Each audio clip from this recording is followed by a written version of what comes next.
Good morning, everyone. I'm Ria Pramanik, and we are learning about conflict resolution and peace building.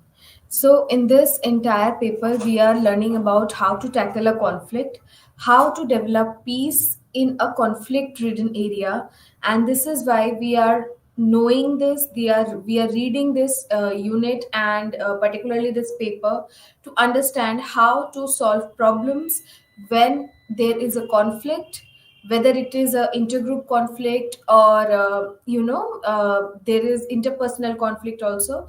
So there is a requirement to bring peace there, otherwise the entire world will be devastated. So this is why we are learning about this conflict resolution and peace building. Today we are going to know about unit 4, that is theories of conflicts. Along with this unit 4, we will be also moving to unit 5 about various methods of conflict resolution. So let's start with unit 4, that is about theories of conflict. This unit is very important because there are many theories proposed by many scholars from time to time, and it is very, very important to understand, to know how these theories are developing and what are their practical implications also, and why it is important to know these theories. So let's start with unit 4, that is theories of conflicts. In introduction, let's start. One set of theories locate the underlying causes and sources of conflict in human beings or in human nature.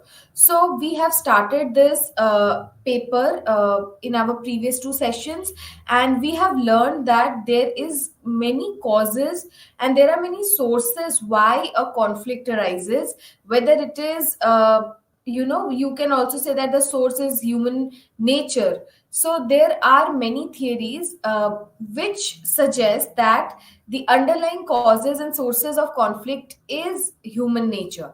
So there can be these can be conceptualized as biological and psychological theories. So there are two types of theories, that is biological and psychological theories. We will be learning about this in our upcoming slides. So, other theories place the sources of conflict in the way human beings interact with each other in the society or in socio-structural institutional conditions. So, apart from this biological and psychological theories, there are also other theories which consider the source of conflict in the way how human beings interact with each other in the society or in socio-structural conditions.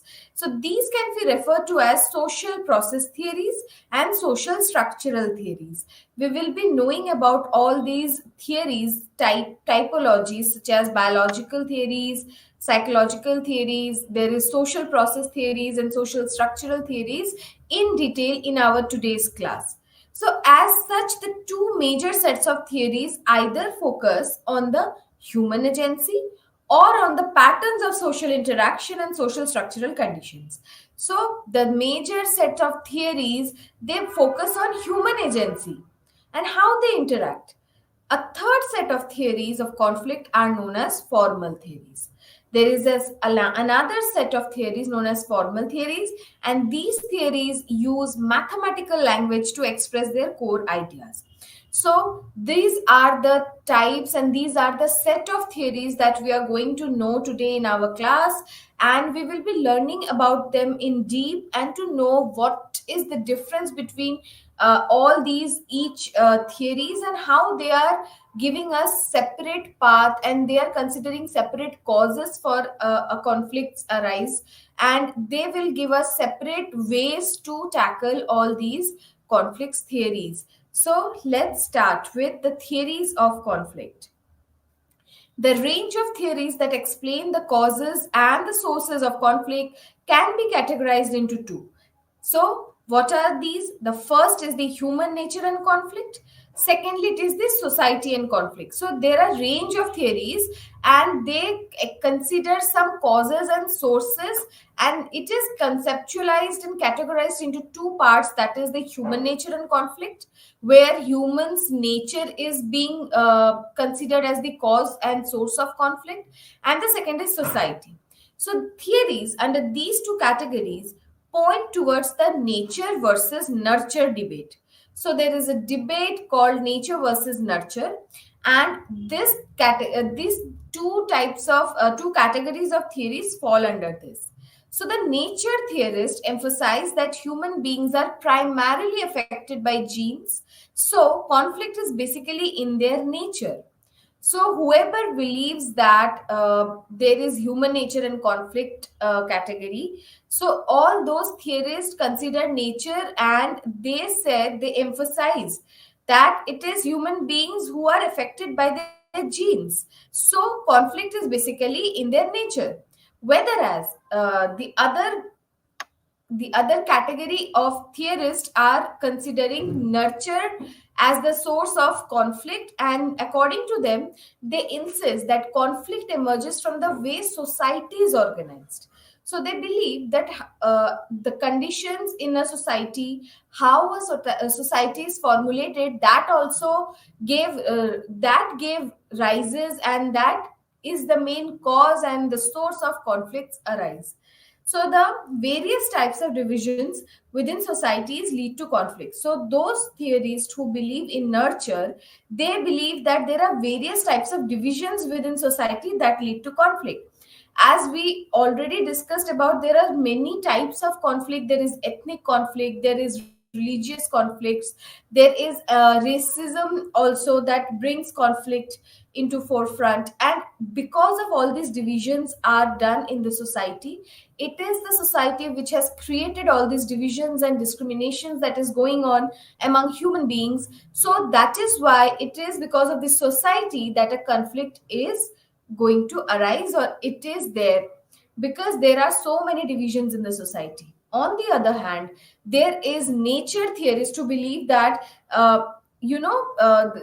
every human being has their particular genes, and because they are affected by their genes, so conflict basically in their nature. So these are the two types of categorization that is being done about theories. So, those who stress on human nature as a source of conflict are of the view that violence is inevitable, because nature, it is in human nature to defend oneself, to attack oneself.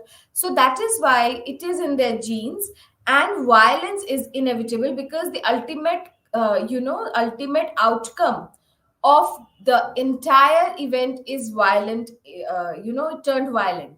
So there is widespread and universal, which is irrespective of the social structures, as it is inherent in human beings or within the individual. So the persons or the theorists who believe that it is the human nature which is the cause and source of conflict, they believe that violence is inevitable because it is inherent in human being. Hence, these theories are also referred to as inherency theories. Please note it down. The human nature category of theorist is also known as inherency theorist. Why? Because this inherency, why this word comes? Because the human nature theorists believe that the violence and how people behave, the aggressiveness, all of these things are inherent in human beings. That is why this human nature category of theories is also known as inherency theories. Kindly note it down. The social structural theories argue that conflict is not located inside the human being but outside it. So, on the other hand, the social structural theories, they believe that conflict is not located inside the human being. It is because the outside condition. So, conflict is thus dependent on factors external to the human being. So, those theorists who believes in social structural theories, they feel that the conflict is dependent on the factors which is outside human being, which is external to the human being. Such theories are known as contingency theories. Do note it down. Such theories are known as contingency theories. So there is inherency theories and contingency theories. There is a third set of theories also, which is called interactionist theories, which combine the features of both inherency and the contingency theories. So as the word says that interactionist theory, so there is interaction of both. It combines both types of theories. On the one hand it is inherency theory, on the other it is the contingency theories. So this approach rejects the nature versus nurture debate, as it believes that human behavior is not caused by and should not be reduced to just one factor, either nature or nurture. So they believe, the interactionist theorists believe that human nature is not caused and should not be reduced to just one factor. Human behavior, in fact, is a combination of both genetics and social structural conditions. They believe that it is not always the genes which is impacting a human being, and how he behaves is totally based on their genes. Neither they believe that it is only about the social structure which is outside, which is external to the human being, which is shaping a person, how he is behaving with others. It is the combination of both the genetics and the social structural conditions together form a human behavior. It is according to the interactionist theories, which are saying that they believe that they reject the nature versus nurture debate, and they believe that both human behavior, which is based on genetics, and the social structure both combines together. John Burton's human needs theory has features of both inherency and contingency. So there is a theorist who proposed this human needs theory, John Burton. You should note it down. His theory has features of both inherency and contingency. Don't forget that inherency is the human nature theory and contingency is the theory which is based on social structures. Burton says that human beings are driven by their needs and they will pursue them at all cost. So according to Burton, there are few needs of human, and to fulfill those needs, a human being can and will pursue them at all cost. So needs are thus inherent in human beings. So according to John Burton, it is the needs that is inherent in human beings. Now let's move forward to each and every theory in detail, and we will be knowing about all these theories in deep, and we will automatically find a difference between them, that how they are different from each other. So it is very, very important to understand these theories, because theories give us a knowledge which we can apply in practicality. So let's start with human nature and conflict, starting with biological and socio-biological theories. So basically, what is human nature and conflict? So theories which are based on human agency, they focus on human behavior, both at the individual as well at the collective level, as the source of conflict. So according to human nature and conflict, the persons who believe in biological and socio-biological theories, they believe that they focus their theories on the behavior, how human behaves, the human behavior, human agency, and they believe that not only at the individual level how human is behaving, but also at the collective level, and they say that it is the human behavior which is the ultimate source of conflict. So let's start with biological and socio-biological theories. Biological theoretical approaches trace the source of conflict and violence in the human genes, as we have already discussed in brief in our previous slide. So basically, as the name suggests, biological theoretical approach, they trace the source of conflict and violence in the human genes. They believe that it is in the genes of a human being to be violent, to become aggressive, and to fulfill all their desires. So they emphasize on the biological factors or inborn traits of the human beings. So there are few traits in human beings biologically, and they emphasize on these traits. Biologically determined factors are seen to be responsible for interpersonal and intergroup violence. So, according to these biological and socio-biological theories, they believe that it is the biologically determined factors which are responsible for the interpersonal conflicts as well as the intergroup conflicts, which ultimately leads to violence. So the biological theories mostly focus on aggression. This is another important point. which differentiates it with other theories, and we are going to learn so many theories today. So this is one point which is separating this theories with the other. So the biological theories mostly focus on aggression, please note it down, and it considers aggression as being genetically programmed in the human nervous system. So what they believe is that this aggression is genetically programmed in the human nervous system, and it is in their genes, so they can't avoid it. It is inevitable. The violence is inevitable. So various biological perspectives about human aggression are reflected in the instinct theory, Darwinism and social Darwinism, ethology and sociobiology. We will be learning about all these theories today, and however, these perspectives have been subjected to severe criticism. So there are many criticisms also, because it is also believed that human being is not always aggressive. Human nature also has traits of care. There is a kindness that is also there, not only aggression. So this is why there is also criticism for that theory. Now let's move on to human nature and conflicts second theory, that is instinct theory, about which we mentioned in our previous slide. So the instinct theory argues that aggressive behavior is rooted in human instinct. They believe that it is the human instinct where the aggressive behavior of human beings lies. So instinctive impulse is the source of human aggression and destructive behavior. So, according to this instinct theory, this instinctive impulse is the ultimate source and the cause of the human aggression, which leads to destructive behavior among humans. And this is evident in the basic and primitive urge to fight and dominate.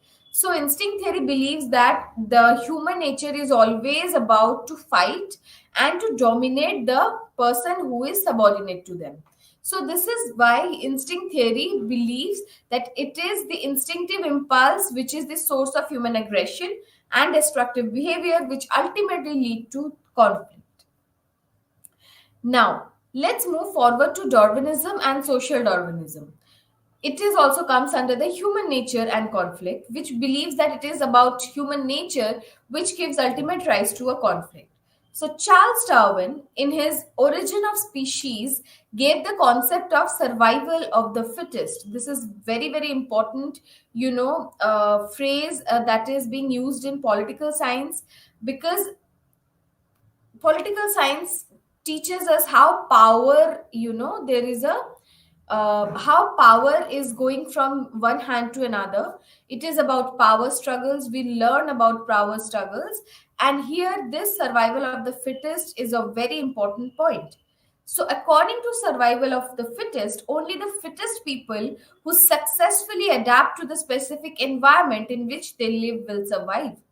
So here, if we give an example, that there is very very a place which has glaciers, which is very snowy, there is snowy winds that is blowing, and in that area not all human beings will be able to survive that condition, that harsh climatic condition. Those who will survive are the fittest among them, and they will be the person who will be ultimately surviving in those harsh conditions, because they adapted to the specific environment. This is a very basic example that I have given to you, but this survival of the fittest is the thing which is very very important to understand what it says, because just remember that it is the fittest people who successfully adapt their specific environment will survive. So this is biological evolution, but it is a slow and gradual process. So hierarchical and graded relations between different classes have been justified by using the principle of survival of the fittest. It is said that whoever is there to adapt the specific environment, whoever is the fittest among them will be higher in the position in the hierarchy and the graded relationships than the other. So, social Darwinism explains conflict in terms of natural selection, the survival of the fittest, and the inherent aggression in human beings. It stresses that competition and conflict play a very, very significant role in human society. So, it believes that there is constant competition among human beings, and there is also conflict that exists in a society, which plays a very, very significant role. Social Darwinists use the concept of stages of evolution to legitimize the imperialist policies of the conquests and war. Darwin's ideas have been criticized on the premise that he was unaware about the role played by mutations or biological process of changes occurring in the genetic material. So if there is changes in the genetic material, the behavior will also change. So this is how Darwinism is criticized. Now let's move on to another theory of human nature and conflict, that is called ethology. Ethology is the science of animal behavior in their natural habitat. So ethology is the science of animal behavior, how they behave in their natural habitat. It studies the behavior patterns of different species. So, what is ethology? In ethology, we learn about the behavioral patterns of different species, how they behave in their natural habitat. So, ethology and evolutionary history have drawn conclusions about the instinctive impulse by comparing and deducing similarities between humans and natural animal behavior. So, do remember that ethology and evolution history have drawn conclusions that the instinctive impulse, by comparing and deducing the similarities between how individual or a human behaves and a natural animal behaves. So, ethologists have contended that the behavioral pattern of different species show a strong inherited base. So, all organisms, humans included, are a product of a process of evolution in which fitness for survival is determined by a combination of mutational factors and natural selection. So they behave. This ethology believes that all organisms, including human beings, evolved through time. Now let's talk about social biology. Sociobiology is a science that focuses on the study of social organizations of animals, how animals organize themselves in social setting. So, sociobiologists believe that the animal, including human, may have genetically inherited aggressive tendencies of social behavior. Though sociobiologists see animal aggression as being based largely in genes, they stress that it varies from one species to the other and also between different patterns of social organization. So, this sociobiology theorist, they believe that it is based on their genes. The animal's aggression is because of their genes, and they stress that it varies from species to species. Aggression is of different kinds. There are many kinds of aggression also: predatory aggression, fear induced aggression, irritable aggression, etc., each having its different bases biologically. So, this sociobiology also differentiates between different kinds of aggression. Predatory aggression, when an animal tries to, go for hunting. There is also fear induced aggression and irritable aggression. In human, aggression is less produced compared to other animals. Also, aggression in humans is more influenced by cultural learning. So this sociobiology theory tells us that okay, that humans also get aggressive according also with animals, but the aggression in humans is more influenced by the cultural learning, which is not there in animals. Now, let's talk about the criticisms of biological and socio-biological theories. We have learned all these theories, we have know about it, we have discussed about it in detail, that how theories are there.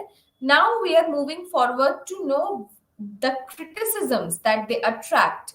So, just wait a minute. So, the biological roots of human aggression have been subjected to severe criticisms. Anthropologists and sociologists opine that human behavior or human instinct cannot be traced to biological roots.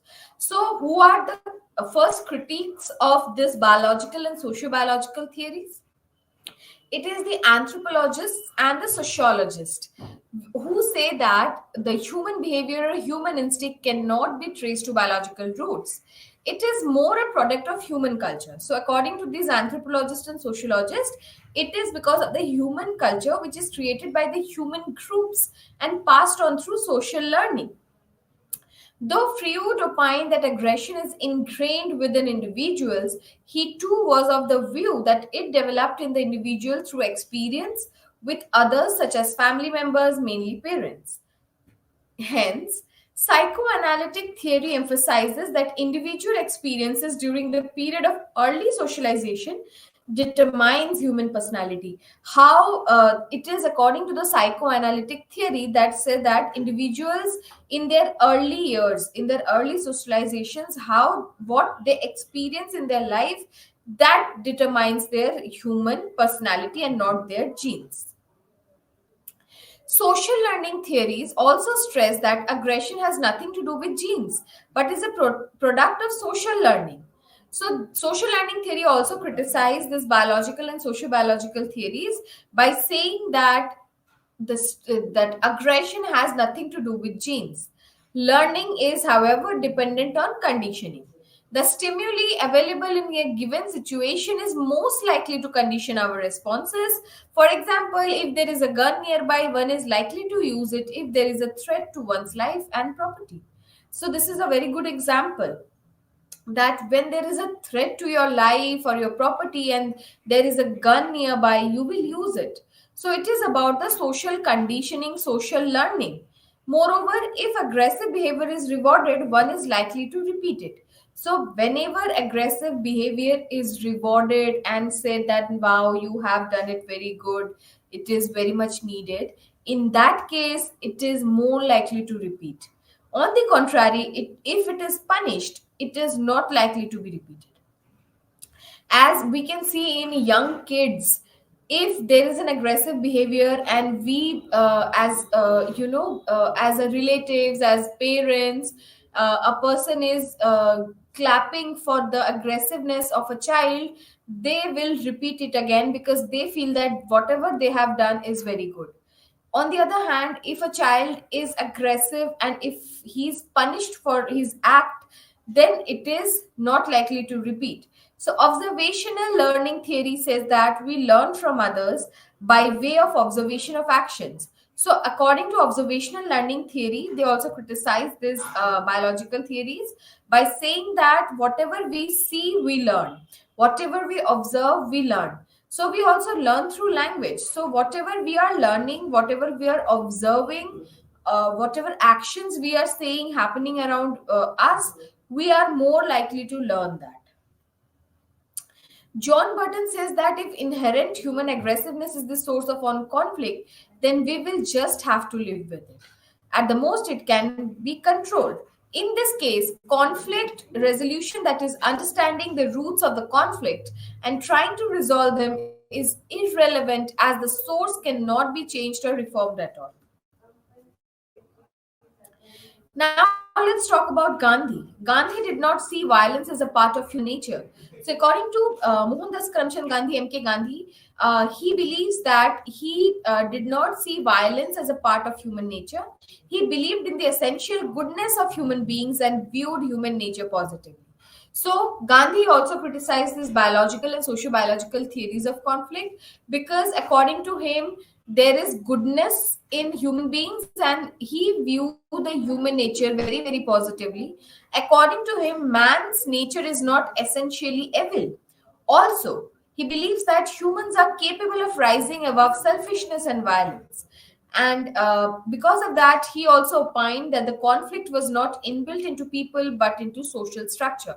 Gandhi also believed that it is not genetics, it is not ingrained, it is not inherent in a human being, but it is because of the social structure why people became violent. So for Gandhi, human beings are not innately aggressive. It is the social structure who creates a person violent. Now, let's move on to the psychological and socio-psychological theories. Now, We have learned about biological theories. Now we are moving towards the another set of theory, that is psychological and socio-psychological theories. So psychological theories locate conflict in the minds of men, in their beliefs, ideology, motivation, perception, values, etc. So this first point itself differentiates this psychological theories from the biological theories, because in biological theory we have learned that it is because of the genes, because of the human nature, that conflict arises. But on the other hand, this psychological theory, they locate the conflict in the minds of the men, that there is what is the ultimate source of conflict. It is the beliefs, ideology, motivation, perception, values, etc., which all belongs to a person's mind. So some psychological traditions also focus on experiences of frustration that could lead to aggression. So according to psychoanalysts, unfulfilled psychological needs could incite human to violence via the instinctive impulse. However, others locate violence in intrapersonal tensions and other such psychic variables. So, in motivational theories, the origin of aggression is blocked energy of frustration, which is produced in varied social and psychological settings. So, motivational theories believe that why people get aggressive, because there is a blocked energy of frustration among them, which burst out. And why this aggression and this frustration arises? It is because of the social and the psychological settings. So, since aggression here is a reaction to an external stimulus, hence the social environment is also partly responsible for the activation of an internal psychological mechanism. So, the socio-psychological perspective also focuses on the process of group formation and differentiation. So, group try to differentiate themselves from the others, and in this process, there is perceptions or misperceptions.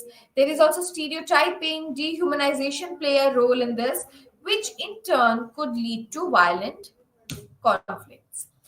So now let's start with psychological and sociological theories. First theory, that is Freudian interpretation and psychoanalysis. Psychiatrist Sigmund Freud traced the roots of conflict in intractable human nature. He stated that aggression is carried out in the name of self preservation and is inherent to humans. According to Freud, human beings have two kinds of instincts. One is the life instinct, and the other is the death instinct. So, the life instinct desires pleasure. Compared to the life instinct is the death instinct, which is referred to as the tenets by Freud. So this death instinct leads to destructive behavior both towards the self as well as towards others and the world in general. So the human urge for self-destruction is directed outwards to destroy others and to preserve the self. For Freud, however, aggression is not the end. It is only a means to release tension. Aggressive behavior helps reduce the tension of the person who is getting aggressive. Now let's move on to the social identity theory. This is the second theory which we are learning about from the category of psychological and the social psychological theory. Henry Tajfel formulated this social identity theory. He aimed to answer the question why people favor their own group over others. So his question in mind was that why people favor their own group over others. So according to him, groups occupy different levels on the hierarchy of power and status. The process of distinguishing between us and them changes the way people look at each other. So, according to Tajfel, motivating principle behind this behavior was a desire in people to have a positive and secure self concept, a positive social identity. So, it can thus be deduced that people mainly think of their group as a good one. Now let's move on to the Seville Statement on Violence. The Seville Statement of Violence was written in the year 1986 for the United Nations sponsored International Year of Peace. So the team of international specialists who were involved with the Seville Statement came up with the following five conclusions. So now we are knowing about the Seville Statement on Violence. What were the conclusions of this statement, which is written in 1986 and for the United Nations sponsored International Year of Peace? The first conclusion is that it is scientifically incorrect to say that we have inherited a tendency to make war from our animal ancestors. So, the first and foremost point which this Seville statement brings is that it is scientifically incorrect that how we behave, how our behavior is directly inherited, or there is a tendency to make war that we learn from our animal ancestors. Secondly, it is scientifically incorrect to say that war or any other violent behavior is genetically programmed into our human nature. They also reject this idea. They also reject the idea that animal ancestors have an impact on us, and that is the reason why we have inherited violence and aggression in our nature. Thirdly, it is scientifically incorrect to say that in the course of human evolution, there has been a selection for aggressive behavior more than that for a kinds of other kinds of behavior. So this point is also rejected by the Seville Statement on Violence. And also it is scientifically incorrect. The fourth point talks about that it is scientifically incorrect to say that humans have a violent brain, that human have a violent brain. This is incorrect. Also, in the last point of their conclusion, they say that it is scientifically incorrect to say that war is caused by instinct or any single motivation. So this Seville Statement on Violence believes that no single motivation can lead to wars. There are multiple motivation that is behind a war that is going on, and there is no war that is being fought because of the instincts. So these are the five conclusions that the Seville Statement on Violence came up with. Now let's move to society and conflict. That the in the previous slide we were knowing about the psychological, conflicts that is there. Now we are going to learn about the society and conflict, and the first theory in this is the social process theory. The social process theory see conflict and conflict resolution as processes. This is a process that it involves. So one of the first ones to write about social process was Adam Smith. Smith was an economist as well as a philosopher. Adam Smith is a very he gave importance to the fabric of social relationship. Adam Smith's scholarship, this is a name which is you can find in many theories because according to him, he gave importance to the fabric of social relationship. So these fabrics of relationship could lead to the emergence of principles which could be applied to conflict resolution. So Adam Smith felt that if markets were allowed to function naturally, they could be a great resolver of conflicts between humans. So it is Adam Smith who said that more the market that will reduce the conflicts between humans, because that is a thing which is they are mutually involved in, and because of market and because of more economic transactions, one person is dependent on the other, which ultimately reduces the chances of violence and the conflict. Now let's talk about this, about how social structural theories work. So social structural theories emphasizes on the organization of the society, how the society is organized, and they believe, the social structuralist theorists believe, that the way society is organized or the divisions within society create the causes and conditions for the conflict. So, however, what will the reason behind the cause and source behind a conflict, when a conflict take place, it is because of the organization of the society or the divisions that is there in the society which created the rift. So these would include socio-economic aspects such as race, religion, ethnicity, age, gender divisions, etc. So, apart from these, the world system is also a structure where states are the main players. So, in this entire world, states are the main players, and Hans Morgenthau, who was a realist thinker in IR, he advocated political realism and identified that there is basic interest of the state as basis for its international policies. So Hans Morgenthau also said that there is interest of state to expand itself, and for that they take various methods to get that position, to get dominant. So Johann Galtung, on the other hand, strongly believed inequality among nations and states. And according to John Galtung, he finds that it is because of the inequalities that the conflicts are arising. Now let's start with the first theory of social structural theories, that is structural violence theory. So according to the structural violence theory, conflict is inherent in social structures. Social structures and institutions causes structural violence, and John Galtung distinguished between the violence that is of three kinds: direct or overt, indirect or structural, and the third one is cultural. So, direct violence intends to harm another individual or group directly and is responsible to the experience of structural violence. Second is the structural violence. Institutions, systems, and structures either discriminate between people or deny or deprive them of their rights, their abilities, and the abilities to satisfy their basic human needs, such as their survival, their well being, their safety, respect, freedom, identity, religion, etc. Thirdly, is the cultural violence, which is used to justify it and legitimate overt and structural violence to ideology, religion, language, arts, education, etc. Next comes the human needs theory.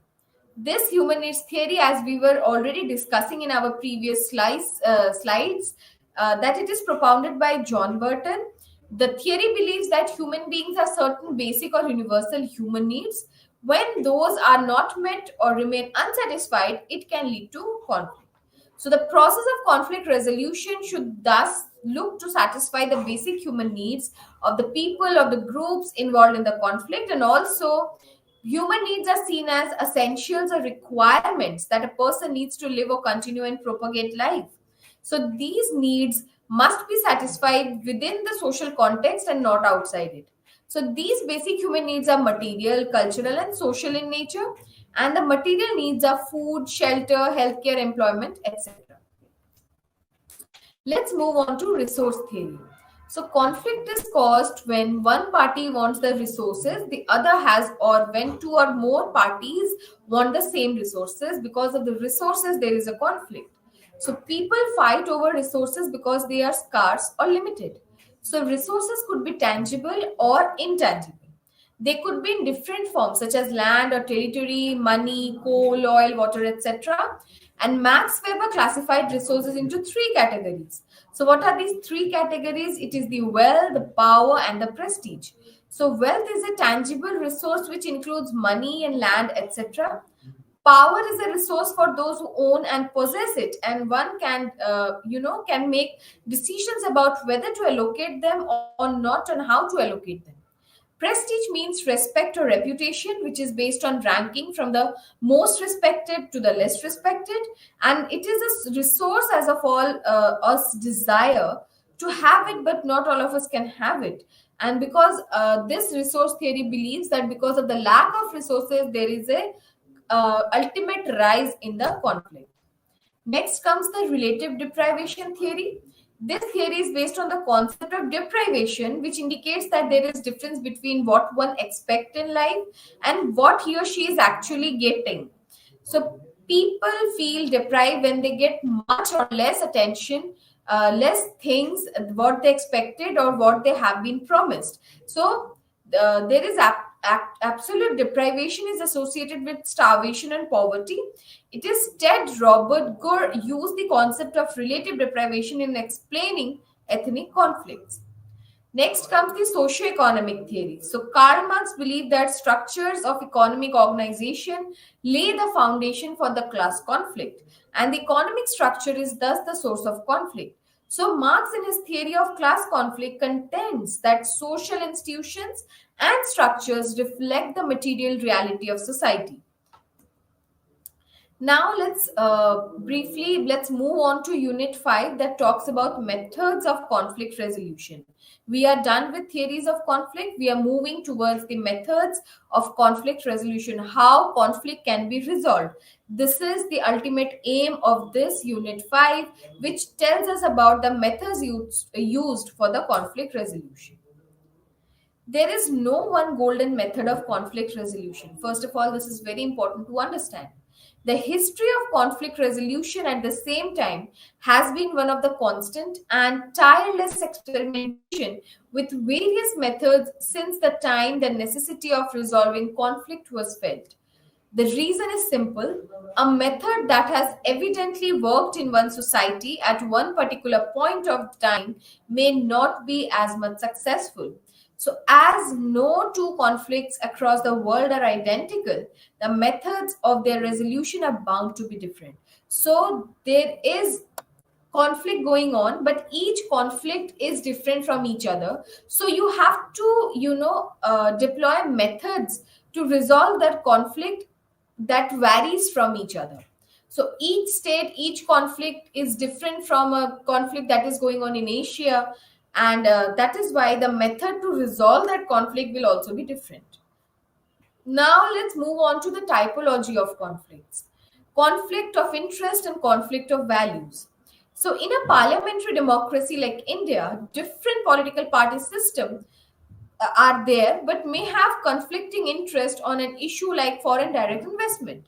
So, conflict of value. So, a radical Maoist group may not believe in the parliamentary democratic system and thereby not participate in the elections. So, there is a conflict of interest and conflict of values. People have different interests, different values.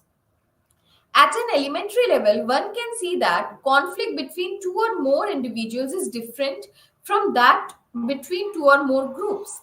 Individual level, the conflict is different, and in a group level, the conflict is different. So, conflict between individual is likely to be more easily resolved than the latter. So when there is a conflict between individuals, there is a higher chance of getting it solved in few days or minutes or hours. But when there is a conflict between group, it takes longer and it is not that much easy to resolve as we can resolve an individual conflict. So the task becomes even easier if the individuals involved in conflict belong to the same group. So suppose there are two individuals who are having conflict between each other, but they belong to a same group. At that condition, it is become more easier to resolve the conflict. So the command of the group often works wonder in resolving conflicts in this nature. Louis Causer makes a distinction between conflicts that disintegrate the society at large and conflicts that do not. So, such conflicts as those between ethnicities, classes, generations, or even nations are illustrative of the second type. So, the contemporary evidences, however, point out that conflicts between ethnic groups based on perceived blood ties often prove to be more difficult to resolve than class conflicts. Now, let's talk about conflict management. How to manage a conflict. So, conflict management refers essentially to a specific kind of work. It requires a specific kind of work. For example, engaging in a mediation by those who have the expertise in handling them in a way that eventually results in the disappearance of the conflict. So, there are much of literature on conflict resolution which is concentrated on how the conflicting parties may be persuaded and to participate in talks and listen to each other.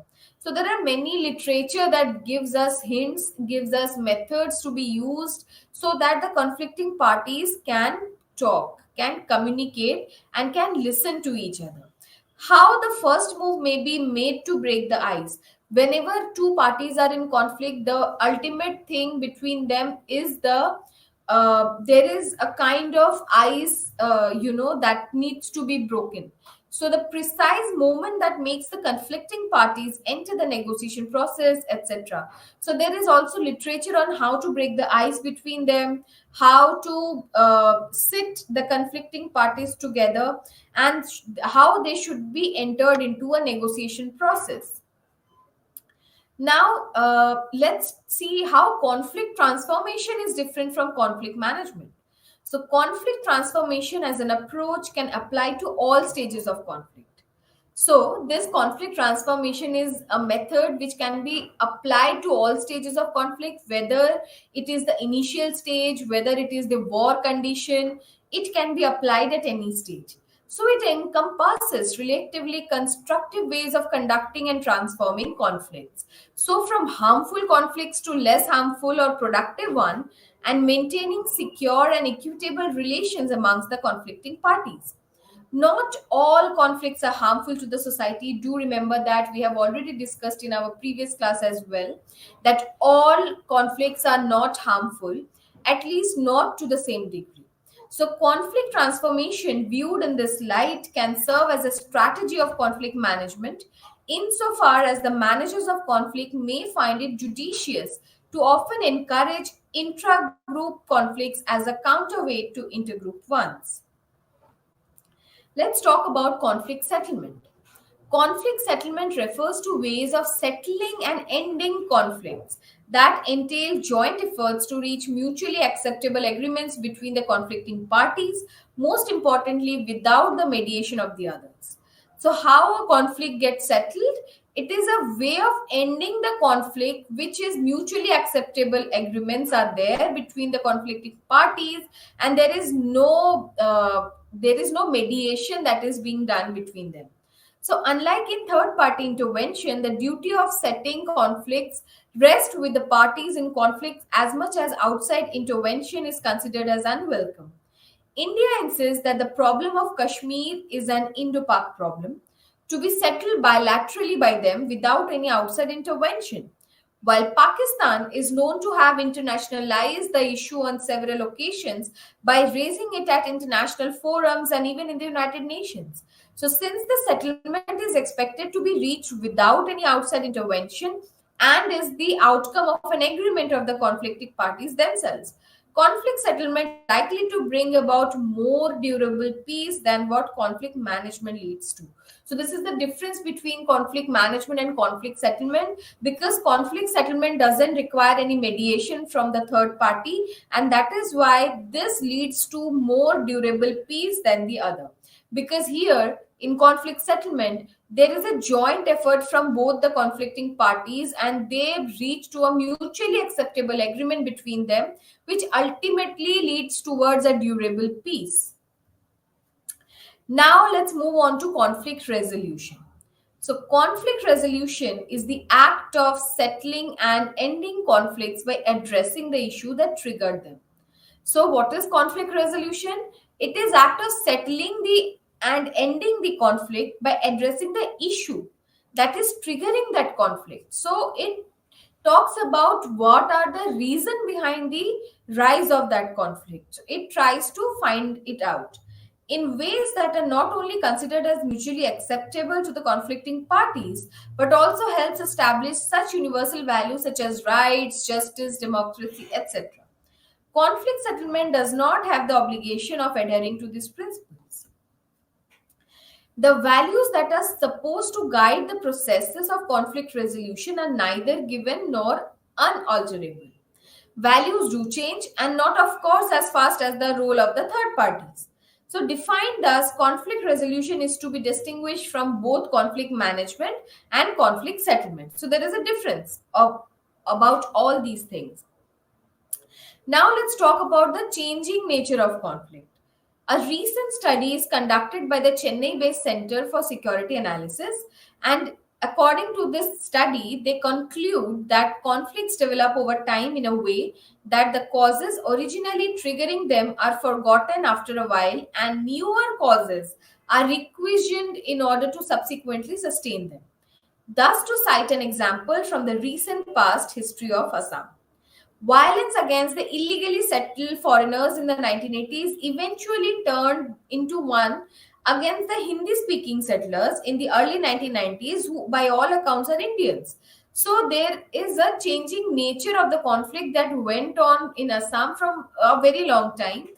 So what is the example here? It is that violence against the illegal settled foreigners, which started in 1980s, that eventually turned into a aggression and critique for the people who speak Hindi, who are all Indians. But there is a change in the nature of the conflict, which turned these Indians as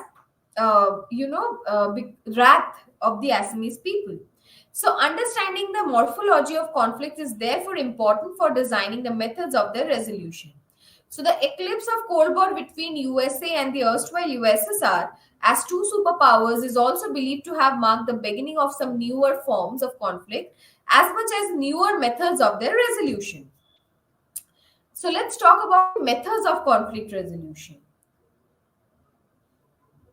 Conflicts are sought to be resolved at multiple levels depending on where they occur.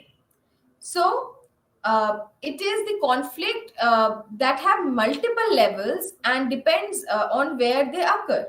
Starting from the UN stands for United Nations, being the highest body, to the nuclear family being the most primary unit, where parents prevail upon the siblings and seek to address the conflicts amongst them. So it is stressed that UN peacekeeping is a necessary element for the intra-state conflict resolution process. Since mid 1988, there has been a great expansion in the number of UN peacekeeping forces. So there are many peacekeeping forces who try to handle the conflicted situation. And from 1948 to 1978, only 13 peacekeeping forces were set up, and in the following 10-year period, no new forces were established. So just look at the years from 1948 to 78, there were only 13 peacekeeping forces, and in the 10-year period, there were no new forces that was established. However, since 1988, the number has increased significantly. From May 1988 to October 1993, there are further of 20 forces were created. As of February 2007, the number of UN peacekeeping operations has reached 61 and involved 80,094 military personnel and civilian police. On the other hand, with the growing awareness of child rights all around the world, the probability of parents prevailing over their siblings has gone down significantly. State laws are very strict in this respect. Methods, therefore, vary depending on the agency that is involved in conflict resolution. Now, let's talk about the redistributive and integrative perspective. As one approaches conflicts in order to solve them, one follows either of the two perspectives, or, as in most cases, a combination of them. So, what are these two perspectives? The first is redistributive perspective, and the second is integrative perspective. So, while in the redistributive perspective, the objective is to transfer resources over which conflict take place. So they feel the redistributive approach feels, and they, because resources is the ultimate reason why the conflict take place, in a way that satisfies both the conflicting parties. So just transfer resources to the conflicting parties, that will ultimately leads towards peace. In the second, that is integrative approach, conflicts are resolved in a way so that it becomes possible for the conflicting parties to live together within the same society on the basis of some form of agreement on a given body of social values.